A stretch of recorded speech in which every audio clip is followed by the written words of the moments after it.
اللہ کے محبوب تشریف فرما تھے، مسجد نبوی کے کونے میں ایک عربی دیہاتی آ گیا اور پیشاب کرنے لگا۔ صحابہ مارنے کے لیے دوڑے اس کو کہ اس کو جھڑکیں۔ آقا کریم نے ان کو بلا لیا، کہا اب بیٹھ گیا تو اس کو کر لینے دو۔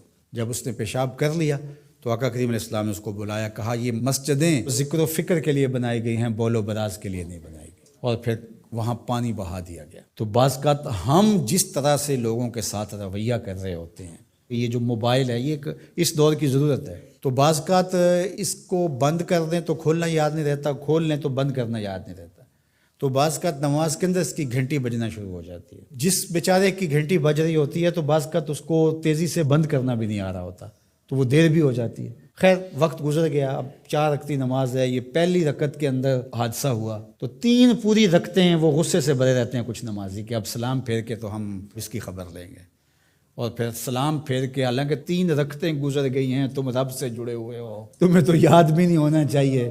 ترغیب کی آیتیں بھی آئیں، ترغیب کی آیتیں بھی آئیں، جنت کا تذکرہ بھی آیا، جہنم سے بھی ڈرایا گیا، تلاوت بھی ہوئی، تم سجدے میں بھی گرے اس کے حضور، تم رکوع میں بھی گرے، لیکن یہ نہیں بھولے کہ گھنٹی اس طرف سے بجی تھی۔ اور پھر سلام پھیر کے سب نے ایسے گھور کے دیکھا جیسے کھا جائیں گے۔ اب اس کو دیکھیں اور اس پیشاب کرنے والے کو دیکھیں، اپنا عمل دیکھیں اور رسول اللہ کا عمل دیکھیں ہم کہاں کھڑے ہیں۔ اور اسی لیے تو لوگوں نے بھگا دیا ہے مسجدوں سے لوگوں کو کہ جو مذہبی طبقہ اس کا رویہ کتنا سخت ہے۔ میں نے تو یہ دیکھا ہے کہ ایک چیز ہے جس کا تعلق دین سے اس طرح سے نہیں ہے، طریقہ کار سے ہے، تنظیمی طریقہ ہے، طریقت کا طریقہ ہے، آپ کا تربیتی طریقہ ہے، اور اگر کوئی بندہ اس طریقے کو اختیار نہیں کرتا تو اس کو مسلمان نہیں سمجھتے۔ میں ایک تنظیم کھڑی کر لی ہے اور میں اس کا ایک طریقہ وضع کرتا ہوں اور اس کے مطابق جو نہیں چلتا تو میں سمجھتا ہوں کہ یہ تو مسلمان ہی نہیں ہے۔ تو کیا ہم نے یہ رویہ اختیار کر لیا اور کیا انداز اختیار کر لیا؟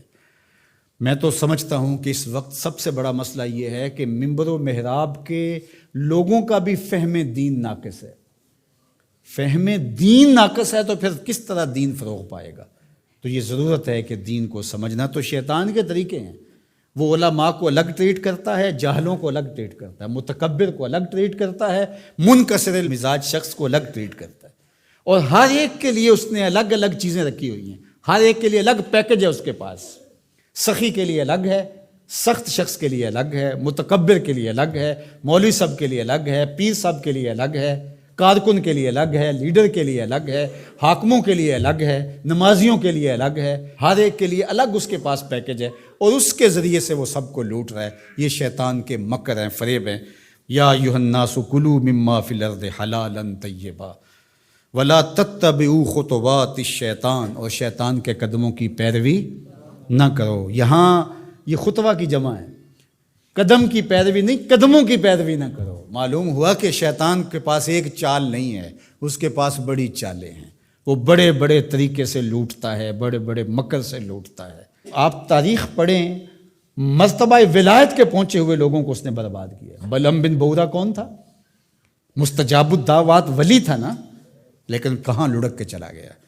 اس لیے ہمیشہ اپنا محاسبہ کرتے رہنا چاہیے۔ شیطان ادھر سے بھی حملہ آور ہو سکتا ہے، ادھر سے بھی ہو سکتا ہے، آگے سے بھی ہو سکتا ہے، اور اس نے اللہ کے حضور قسم کھائی تھی وَبِعِزَّتِكَ لَأُغْوِيَنَّهُمْ أَجْمَعِينَ، تیرے سامنے یہ بات قسم کر کے کہہ رہا ہوں کہ میں تیرے بندوں کو تیرے تک نہیں آنے دوں گا۔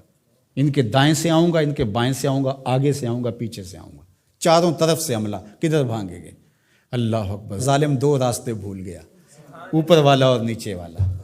جب بندہ دعا کے لیے ہاتھ اٹھاتا ہے یا سر سجدے میں رکھ دیتا ہے، شیطان کچھ بھی نہیں کر پاتا۔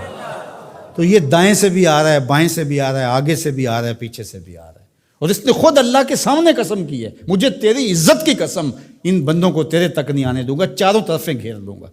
تو یہ چومکھی لڑائی ہے شیطان کے ساتھ، کبھی یہ کسی طرح سے آ جاتا ہے، کبھی کسی طرح سے آ جاتا ہے، کبھی کسی طرح سے آ جاتا ہے۔ تو اس کے بڑے مکر و فریب اور بڑے طریقے ہیں، اللہ تعالیٰ اس کے مکر و فریب سے ہمیں محفوظ فرمائے۔